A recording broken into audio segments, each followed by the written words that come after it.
Hello, my CTO Demon channel friends. I congratulate you if you've been watching this video. I hope you've watched the other videos on the global consensus statement and recommendations for the safety and CTO PCI.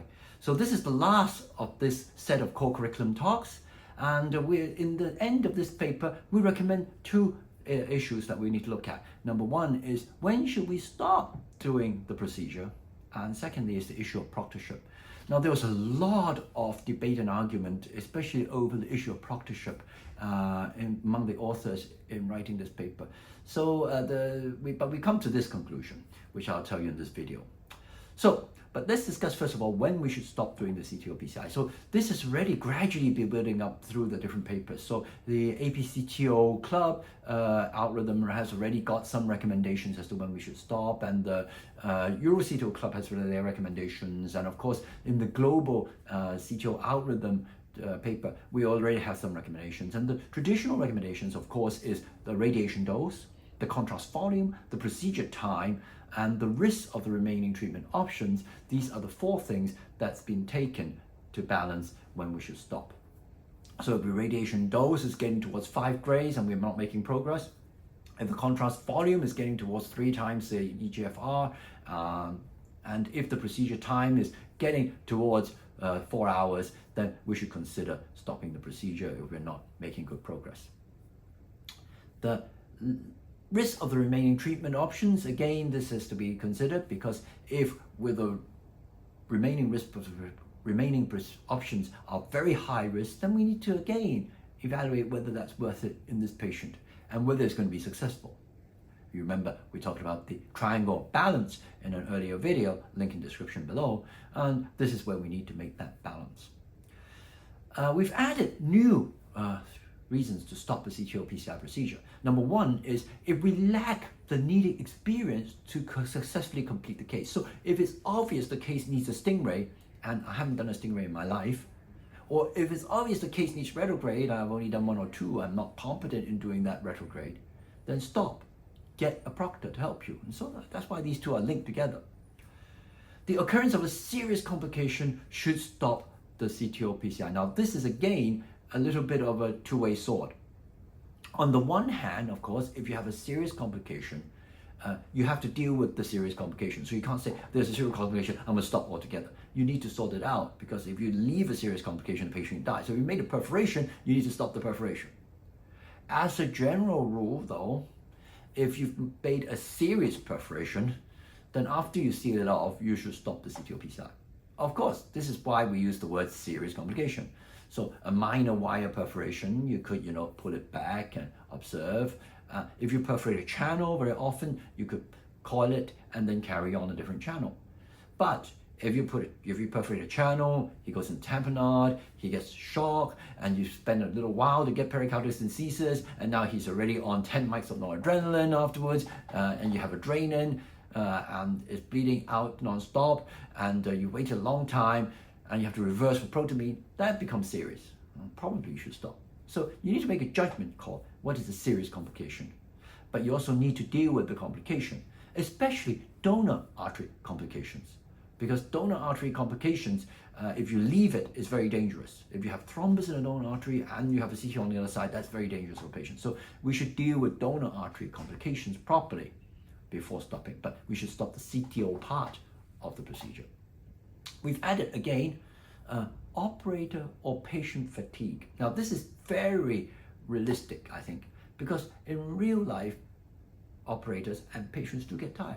And it's perfectly fair to stop if the patient or the operator becomes tired from the procedure. Because carrying on with a tired patient and a tired operator is not good for the patient, he feels terrible. It's not good for the procedure, because operator starts making mistakes when they're tired.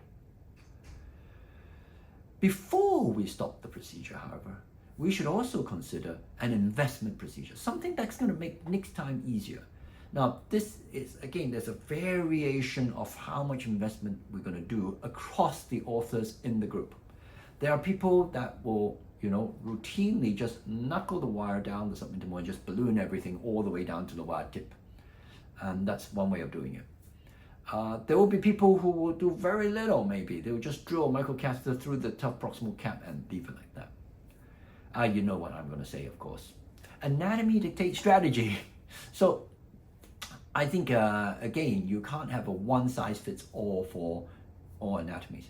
If you spent, almost 45 minutes to get a puncture in an ambiguous proximal cap, that's tough. And you've managed to get a small balloon into the proximal cap, and you can't get into the distal trulament. Of course, I'm going to use a good-sized balloon, maybe even a 3O balloon, to balloon the proximal cap, because I don't want to have to come back and struggle with that proximal cap again in the future. Now, do you balloon into the CTO body, or do you balloon all the way to the distal end of the CTO body? Well, that depends on what the distal vessel looks like. And whether you're going to come back the next time if you have a distal cap bifurcation, then I think, there's no point ballooning beyond the bifurcation, certainly. You could balloon down halfway or down to almost the distal cap. That's perfectly fine. Again, depends on where your wire position is. If your antegrade wire has gone subintimal, then I don't see much point in ballooning a lot of the subintimal space if it doesn't go anywhere at the end. So again, there's a balance, but the anatomy really should dictate how much investment you do. But some sort of investment is definitely preferable to none. We discussed this a long time during the author group. How long should we wait for a reattempt? The recommendation is 6 to 8 weeks. 6 to 8 weeks, I think, gives you enough time that you have to healing of the hematoma and the dissection planes, but also gives you enough time to have a look at the skin to make sure there's no radiation damage. If there's radiation damage, however, then we should consider a longer period before reattempt. Now, about proctorship, the Global CTO Algorithm paper recommends proctorship if advanced crossing techniques such as stingray or retrograde is needed, but the operators are unfamiliar with these techniques.